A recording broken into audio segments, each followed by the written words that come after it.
Praise the lord. ದೇವರ ನಾಮಕ್ಕೆ ಮಹಿಮೆ ಉಂಟಾಗಲಿ. ದೇವರಲ್ಲಿ ಪ್ರೀತಿಯುಳ್ಳ ಜನರೇ, ಈ ಬೆಳಗಿನ ಜಾವದಲ್ಲಿ ಒಂದು ವಾಕ್ಯವನ್ನು ನಾವು ಓದಿಕೊಳ್ಳೋಣ. ಯೋಬನು ಬರೆದ ಪುಸ್ತಕ 42ನೇ ಅಧ್ಯಾಯ 10ನೇ ವಚನ. ಯೋಬನು ತನ್ನ ಸ್ನೇಹಿತರಿಗೋಸ್ಕರ ಪ್ರಾರ್ಥಿಸಿದ ಬಳಿಕ ಯೆಹೋವನು ಯೋಬನ ಸ್ಥಿತಿಯನ್ನು ಹೋಗಲಾಡಿಸಿ ಅವನ ಆಸ್ತಿಯನ್ನು 2ರಷ್ಟು ದೇವರು ಹೆಚ್ಚಿಸಿದ ಎಂದು ವಾಕ್ಯದಲ್ಲಿ ಬರೆಯಲ್ಪಟ್ಟಿದೆ. ಆಮೇಲೆ ಹಲ್ಲೆಲೂಯ. ದೇವ ಮಕ್ಕಳೇ, ಈ ಬೆಳಗಿನ ಜಾವದಲ್ಲಿ ನಾವು ಯೋಬು ಬಗ್ಗೆ ನಾವು ನೋಡ್ತಾ ಇದ್ದೀವಿ. ಯೋಬು ತನ್ನ ಜೀವಿತದಲ್ಲಿ ಒಂದು ದೊಡ್ಡ ಶ್ರೀಮಂತನಾಗಿ, ದೊಡ್ಡ ಒಂದು ಹಣವಂತನಾಗಿ, ಐಶ್ವರ್ಯವಂತನಾಗಿ ಆತ ಜೀವಿಸಿದಂಥ ಒಬ್ಬ ದೊಡ್ಡ ದೇವರಿಗೆ ಭಯಭಕ್ತಿಯಾಗಿ ಜೀವಿಸಿದಂಥ ಒಂದು ಒಳ್ಳೆ ವ್ಯಕ್ತಿಯಾಗಿದ್ದ.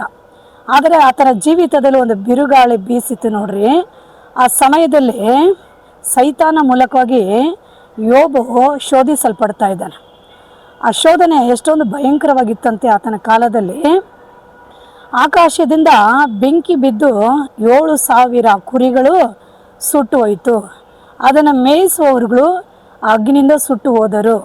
ಅದರಲ್ಲಿ ಒಬ್ಬ ಮಾತ್ರ ಉಳಿದು ಯೋಬನ ಬಳಿಗೆ ಬಂದು ಹೇಳ್ತಾ ಇದ್ದಾರೆ. ಅವನು ಹೇಳಿಕೊಂಡೇ ಇರೋ ಸಮಯದಲ್ಲಿ ನೆಕ್ಸ್ಟ್ ಇನ್ನೊಬ್ಬರು ಬರ್ತಾರೆ. 3,000 ಒಂಟೆಗಳನ್ನ ಶತ್ರು ದೇಶದವರು ಒಡೆದುಕೊಂಡು ಹೋದರು. ಅದರಲ್ಲಿ ಉಳಿದ ಆಳುಗಳನ್ನು ಕೊಲೆ ಮಾಡಿದರು. ಅದರಲ್ಲಿ ಒಬ್ಬನು ತಪ್ಪಿಸಿಕೊಂಡು ಬಂದು ಯೋಬನ ಬಳಿಗೆ ಹೇಳ್ತಾ ಇದ್ದಾನೆ. ಆತನು ಹೇಳಿಕೊಂಡಿರೋಗೆ ನೆಕ್ಸ್ಟ್ ಇನ್ನೊಬ್ಬ ಬರ್ತಾನೆ. 10 ಜನ ಮಕ್ಕಳು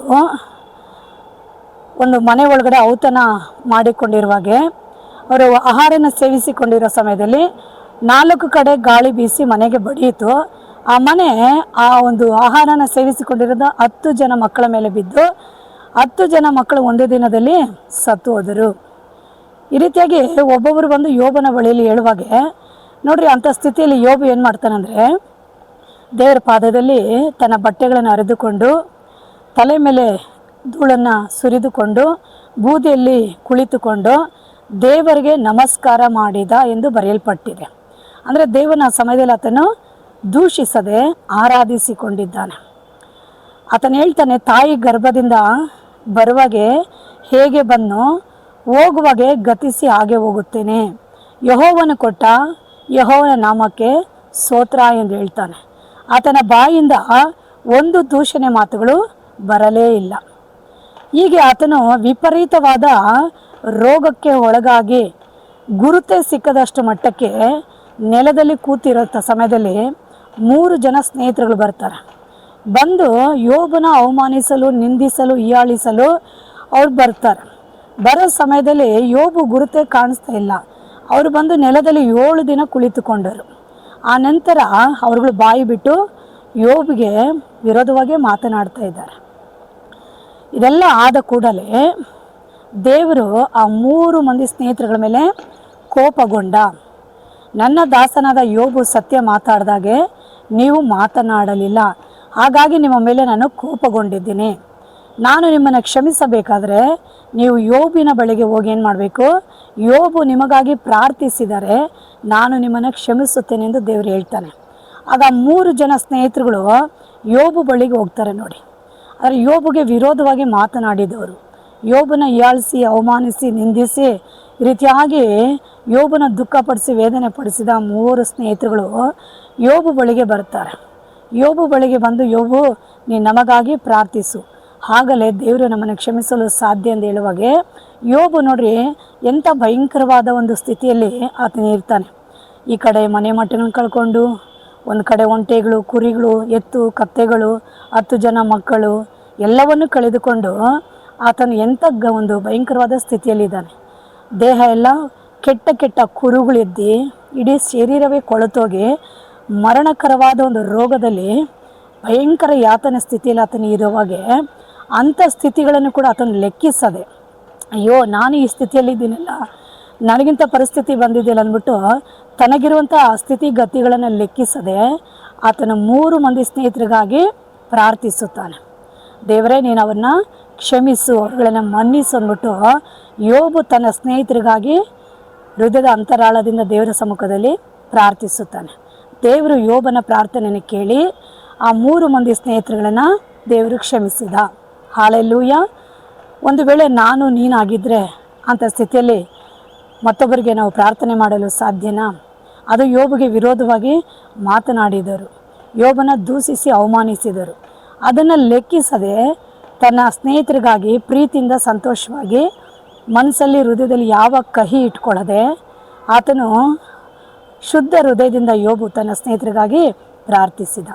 ನಾವು ಈ ದಿನಗಳಲ್ಲಿ ನಮಗೂ ಎಷ್ಟೋ ಮಂದಿ ಶತ್ರುಗಳು ಈ ಲೋಕದಲ್ಲಿ ಇರ್ತಾರೆ. ಕಾರಣ ಮನುಷ್ಯರುಗಳೆಲ್ಲ ಒಳ್ಳೆಯವರೇ, ಆದರೆ ಸೈತಾನ ಅವ್ರುಗಳ ನಮಗೆ ಶತ್ರುಗಳಾಗಿ ಎಬ್ಬರಿಸ್ಬಿಡ್ತಾನೆ. ಕೆಲವರಿಗೆ ಕುಟುಂಬಗಳಲ್ಲಿ ಶತ್ರುಗಳಿರ್ತಾರೆ. ಯೇಸು ಹೇಳಿದ್ದಾರೆ, ನಿಮ್ಮ ಮನೆಗಳಲ್ಲಿರೋರೇ ನಿಮಗೆ ವೈರಿಗಳೆಂದು ಯೇಸುನೇ ಹೇಳಿದ್ದಾರೆ. ಆಗ ಒಂದು ವೇಳೆ ನಮ್ಮ ಮನೆಗಳಲ್ಲಿ ನಮಗೆ ಶತ್ರುಗಳಿರ್ಬೋದು, ನಮ್ಮ ಸ್ನೇಹಿತರ ಮಧ್ಯದಲ್ಲಿ ನಮಗೆ ಶತ್ರುಗಳಿರ್ಬೋದು, ಕೆಲಸ ಮಾಡೋ ಸ್ಥಳಗಳಲ್ಲಿ ನಮಗೆ ಶತ್ರುಗಳಿರ್ಬೋದು, ನಾವು ನಂಬಿರುವಂಥ ನಮ್ಮ ಸ್ವಂತ ಬಂಧು ಬಳಗದ ಮಧ್ಯದಲ್ಲಿ ನಮಗೆ ಸ್ನೇಹಿತರುಗಳಿರ್ಬೋದು.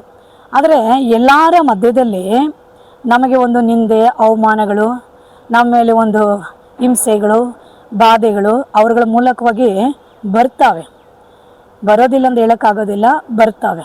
ಬರೋಂಥ ಸಮಯಗಳಲ್ಲಿ ಅದು ಯಾರ ಮೂಲಕವಾಗಿ ಬರುತ್ತೋ ಅವರುಗಳ ಮೇಲೆ ನಾವು ನಮ್ಮ ಮನಸ್ಸಲ್ಲಿ ಕಹಿ ಇಟ್ಕೊಳ್ಳೋದೆ, ಅವ್ರ ಮೇಲೆ ಹಾಗೆ ಸಾಧಿಸದೆ, ಅವ್ರನ್ನ ನಾವು ದ್ವೇಷಿಸದೆ, ನಮ್ಗೆ ಈ ಥರ ಎಲ್ಲ ಮಾಡಿಬಿಟ್ರಲ್ಲ, ನಾವು ಯಾಕೆ ಅವ್ರಿಗಾಗಿ ಪ್ರಾರ್ಥನೆ ಮಾಡಬೇಕು, ನಾವು ಯಾಕೆ ಅವ್ರಿಗಾಗಿ ಒಳ್ಳೇದು ಮಾಡಬೇಕು, ನಾವು ಯಾಕೆ ಅವ್ರಿಗೆ ಸಹಾಯ ಮಾಡಬೇಕು, ಅವರು ಸರಿ ಇಲ್ಲ, ಅವರು ಕೆಟ್ಟವರು, ಅವರು ದುಷ್ಟರುಗಳು, ಅವರು ಶತ್ರುಗಳು, ಆ ರೀತಿಯಾಗಿ ನಾವು ಮಾತನಾಡಿಕೊಂಡಿದ್ದರೆ ದೇವರ ದೃಷ್ಟಿಯಲ್ಲಿ ನಾವು ದೊಡ್ಡ ದೋಷಿಗಳಾಗಿ ಕಾಣಿಸಿಕೊಳ್ಳುತ್ತೇವೆ.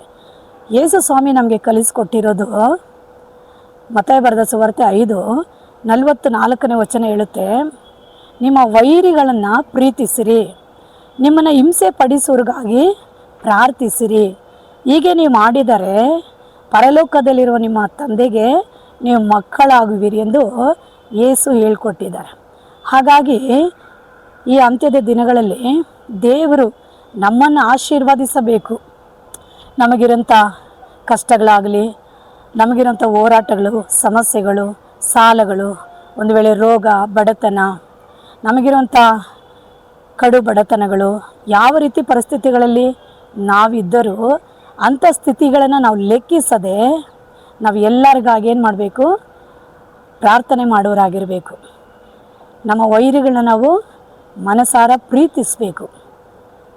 ಮನಸ್ಸಲ್ಲೊಂದು ಬಾಯಿನಲ್ಲೊಂದು ಇಟ್ಕೊಂಡು ನಾವು ಯಾರನ್ನ ಚಿಪಿಸಬಾರ್ದು, ಶಾಪ ಕೊಡಬಾರ್ದು, ಯಾರಿಗೆ ವಿರೋಧವಾಗಿ ನಮ್ಮ ಬಾಯಿಂದ ಒಂದು ಮಾತುಗಳನ್ನ ನಾವು ಆಡಿ ಬಿಡಬಾರ್ದು.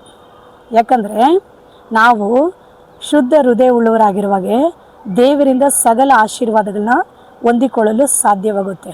ಹಾಗಾಗಿ ಯಾರೇ ನಿಮ್ಮ ಹೃದಯನ ಗಾಯಪಡಿಸಿದ್ರು ಅವ್ರನ್ನ ಕ್ಷಮಿಸ್ಬಿಡಿ. ಯಾರೇ ನಿಮ್ಮ ಮನಸ್ಸನ್ನ ನೋಯಿಸಿದ್ರು ಅವ್ರನ್ನ ನೀವು ಮನ್ನಿಸ್ಬಿಡ್ರಿ. ಯಾರೇ ನಿಮ್ಗೆ ವಿರೋಧವಾಗಿ ಮಾತನಾಡಿದ್ರು ಅದನ್ನು ಲೆಕ್ಕಿಸದೆ ಕ್ಷಮಿಸ್ಬಿಡ್ರಿ. ಅವ್ರ ಮೇಲೆ ಪ್ರೀತಿ ತೋರಿಸ್ರಿ. ಹೌದು, ಹಾಲೆಲೂಯ.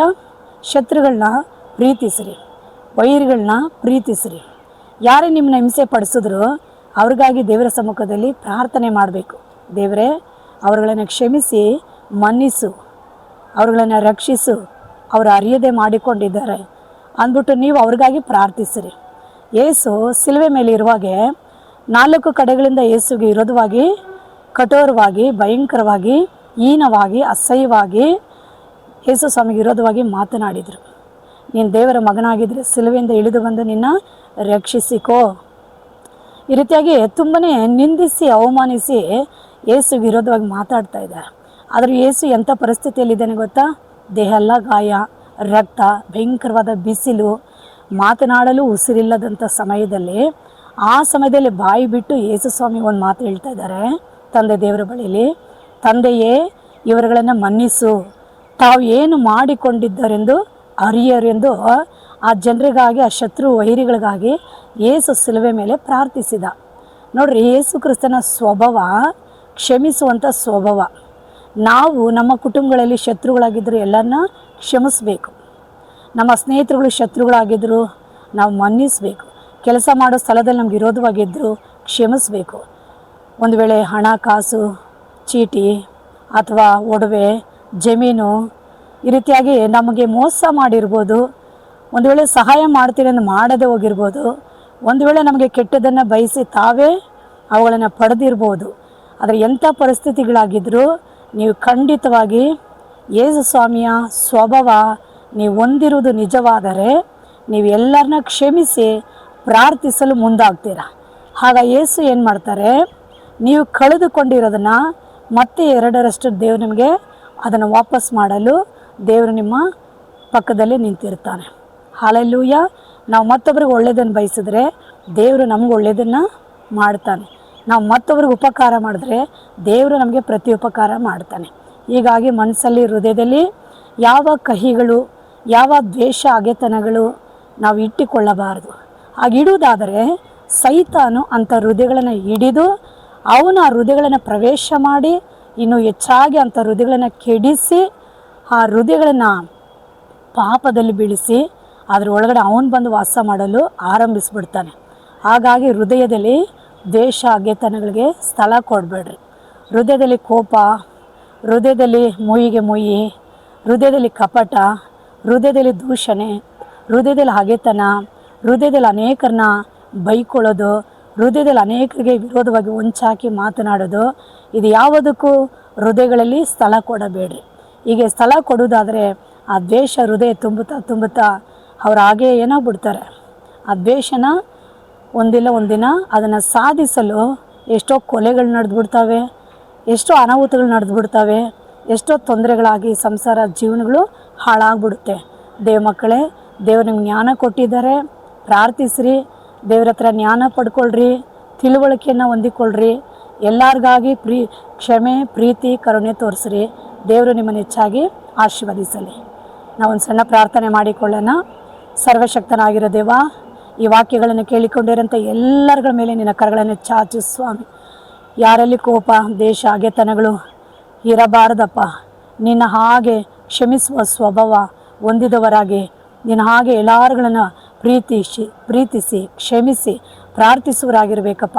ಇಂಥ ಮನಸ್ಸು ಹೃದಯಗಳು ನೀವು ತಾನೇ ಎಲ್ಲರುಗಳಲ್ಲಿ ಸೃಷ್ಟಿಸಿ ಎಲ್ಲರನ್ನ ನೀನು ಆಶೀರ್ವದಿಸಿ ರಕ್ಷಿಸಿ ಮಾರ್ಗ ನಡೆಸಬೇಕಾಗಿ ನಾನು ಪ್ರಾರ್ಥಿಸ್ತೀನಿ. ಕರ್ತನೆ, ಈ ವಾಕ್ಯಗಳನ್ನು ಕೇಳಿಕೊಂಡಿರೋಂಥ ಎಲ್ಲರುಗಳನ್ನು ಆಶೀರ್ವದಿಸಿರಿ. ಎಲ್ಲರೂ ಮಾನಸಾಂತರ ಹೊಂದಿ ನಿನ್ನ ಕಡೆ ತಿರುಗಿಕೊಳ್ಳಲು ನೀನು ಎಲ್ಲ ಹೃದಯಗಳಲ್ಲಿ ಸಿಂಹಾಸನಗಳನ್ನು ಸ್ಥಾಪಿಸಿ ವಾಸ ಮಾಡಿ ಎಲ್ಲರನ್ನ ನೀನು ಆಳ್ವಿಕೆ ಮಾಡಿ ನಿನ್ನ ಕರದಲ್ಲಿ ನಿನ್ನ ಆಳ್ವಿಕೆಯಲ್ಲಿ ಎಲ್ಲರನ್ನ ಇಟ್ಟು ನಡೆಸಬೇಕಾಗಿ ಪ್ರಾರ್ಥಿಸ್ತೀನಿ. ಆಶೀರ್ವದಿಸಿರಿ. ಪ್ರಾರ್ಥನೆ ಕೆಳಗೆ ಮಾಡಿದಾಗ ಸ್ತೋತ್ರ. ಯೇಸು ನಾಮದಲ್ಲಿ ತಂದೆ, ಆಮೇನ್. ಈ ವಿಡಿಯೋನ ನೋಡಿಕೊಂಡಿರೋಂಥ ಎಲ್ಲ ದೇವ ಮಕ್ಕಳು, ಎಲ್ಲ ಜನಾಂಗಗಳು ಲೈಕ್ ಮಾಡಿ, ಶೇರ್ ಮಾಡಿ. ದೇವರು ನಿಮ್ಮನ್ನು ಆಶೀರ್ವದಿಸಲಿ. God bless you. ಆಮೇನ್.